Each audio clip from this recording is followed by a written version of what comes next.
ভাই, কি দেখলাম আজকে? ক্রিস্টোফার নোলেন আবার মাঠে নামছেন। এবার নিয়ে এসেছেন 1000 বছরের পুরনো একটা গল্প, হোমারের দি অডিসি। এবং ভাই, এই ট্রেলার দেখে আমার গায়ে কাঁটা দিয়ে উঠেছে। আসুন একটু ভেঙে দেখি কি আছে ভেতরে। প্রথমেই বলি, এই মুভির কাস্ট দেখলে চোখ কপালে উঠে যাবে। ম্যাট ডেমন ওডিসিউসের চরিত্রে, রাজা, যোদ্ধা, ভ্রমণকারী। ট্রোজান যুদ্ধ শেষে সে ফিরে যেতে চায় তার ইথাকায়, তার স্ত্রী পেনেলোপির কাছে। সেই পেনেলোপি যাকে দেখছি অ্যান হ্যাথাওয়েকে দিয়ে।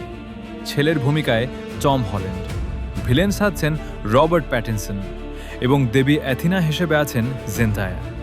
ভাই, এটা কাস্ট না, এটা অ্যাভেঞ্জার্স। এখন আসি ট্রেলারের আসল কথায়।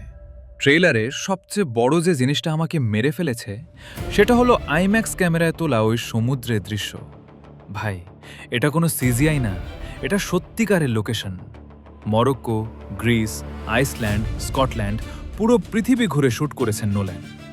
সাইক্লপসের দৃশ্য আছে এই ট্রেলারে, এবং ভাই, সেটা দেখে মনে হলো হোমার নিজে স্ক্রিনে নেমে এসেছেন। রবার্ট প্যাটিনসনের ভিলেন লুক একদম ঠান্ডা, একদম ভয়াবহ। আর অ্যান হ্যাথাওয়ে বলছেন, promise me you will come back. এই একটা ডায়লগে পুরো ইমোশন।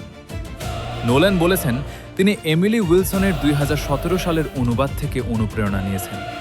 মানে গল্পটা শুধু অ্যাকশন না, এটা একটা মানুষের ঘরে ফেরার সংগ্রাম। কিন্তু ভাই, সবকিছু গোলাপ না। অনেকে বলছেন ম্যাট ডেমন মিসক্যাস্ট, ওডিসিউস হিসেবে তাকে মেনে নিতে পারছেন না কেউ কেউ। করিন্থিয়ান হেলমেটের ডিজাইন নিয়েও ইতিহাসবিদদের আপত্তি আছে। তবে আমি বলবো, নোলেন কখনো সহজ পথ নেন না। ওপেনহাইমারতে কেউ ভাবেনি কিলিয়ান মার্ফি হিরোশিমার বাবা হবেন, কিন্তু হয়েছে। তাই ম্যাট ডেমনকে সুযোগ দেওয়া উচিত। বাজেট $250 মিলিয়ন, পুরো আইম্যাক্স 70 মিলিমিটার ফরম্যাটে।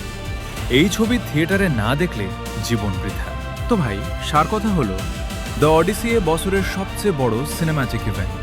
মুক্তি পাচ্ছে 17 জুলাই 2026। এখনই আইম্যাক্স টিকিট বুক করুন, কারণ শোনা যাচ্ছে এএমসি আর রিগালে 70 মিলিমিটার শো ইতোমধ্যে সোল্ড আউট।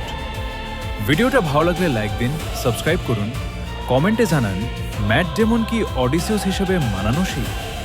দেখা হবে পরের ভিডিওতে।